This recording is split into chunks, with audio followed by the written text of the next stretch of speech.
IIT JEE mains 2024 session 1 exam అయితే almost complete అయ్యింది.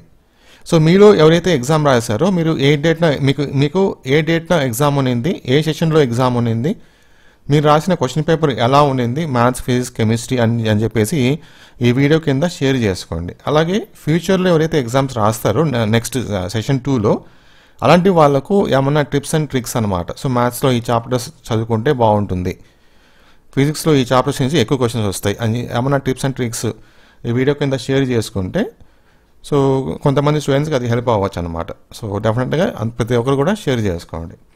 మనం ఈ వీడియోలో జేఈ మెయిన్స్ 2024 సెషన్ 1 రిజల్ట్స్ అనేది ఏ డేట్ని అనౌన్స్మెంట్ చేస్తారు, ఓకే, అలాగే ఎగ్జామ్ కీ అనేది అఫీషియల్ ఎగ్జామ్ కీ ఎప్పుడు వస్తుంది, మనం ఎలా చెక్ చేసుకోవాలి, ఆ డీటెయిల్స్ మీకు షేర్ చేస్తాను. మన ఛానల్లో జేఈ మెయిన్స్ గురించి ఎప్పటికప్పుడు అప్డేట్స్ వస్తుంటాయి కాబట్టి రెగ్యులర్గా మన ఛానల్ ఫాలో అవుతుండండి, ముఖ్యంగా సబ్స్క్రైబ్ చేసుకోండి. సో ఇంకొక చిన్న రిక్వెస్ట్ ఏంటంటే నాకు మీ సపోర్ట్ అయితే కావాలి. సో వీడియోకి ఒక లైక్ ఇచ్చి మన ఛానల్ని నన్ను సపోర్ట్ అయితే చేయండి. Thank you very much. ఇంకా విషయానికి వస్తే కనుక చూడండి, సో ఇది IIT JEE mains 2024 official website అనమాట. సో మనము ఈ వెబ్సైట్ నుంచే రిజల్ట్స్ కానీ లేకపోతే అఫీషియల్ కీ కానీ చెక్ చేసుకోవాలి. సో ఇంకా రిజల్ట్స్ విషయానికి వస్తే కనుక రిజల్ట్స్ అనేది ఈ మంత్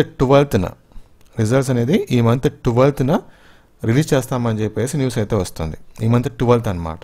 సో ఈరోజు డేట్ 1 కదా, ఇంకొక 10-11 days ఉంది, ఓకేనా. సో 12th రిజల్ట్స్ వస్తాయి. తర్వాత అఫీషియల్ కీ, ఎగ్జామ్ సంబంధించిన అఫీషియల్ కీ, ఇంతవరకు మనకి ఏదైతే పేపర్స్ ఎగ్జామ్ జరిగాయో దానికి సంబంధించిన కీ అనమాట. సో ఏ క్వశ్చన్ తప్పు, ఏ క్వశ్చన్ కరెక్ట్ అని చెప్పేసి ఇది వితిన్ 2 or 3 daysలో, అంటే February 3rd కానీ February 4th కానీ రిలీజ్ చేస్తామని చెప్పేసి న్యూస్ అయితే వస్తుంది. సో ఇది 2 ఇన్ఫర్మేషన్ అనమాట. ఏది వచ్చినా సరే మనకు ఇక్కడ ఒక లింక్ అయితే ప్రొవైడ్ చేస్తారు. రిజల్ట్స్ అయినా కీ అయినా లింక్ ఇస్తారు. ఆ లింక్ ద్వారా మీ అప్లికేషన్ నెంబర్, మీ డేట్ ఆఫ్ బర్త్ అవన్నీ ఎంటర్ చేసుకొని మీ రిజల్ట్స్ అలాగే మీ కీ కూడా చెక్ చేసుకోవచ్చు. రిజల్ట్స్ అయితే 12th వరకు మనం వెయిట్ చేయాలి. ఇది అప్డేట్ అనమాట. సో మీ ఫ్రెండ్స్కి ఈ వీడియోని షేర్ చేయండి. Thank you.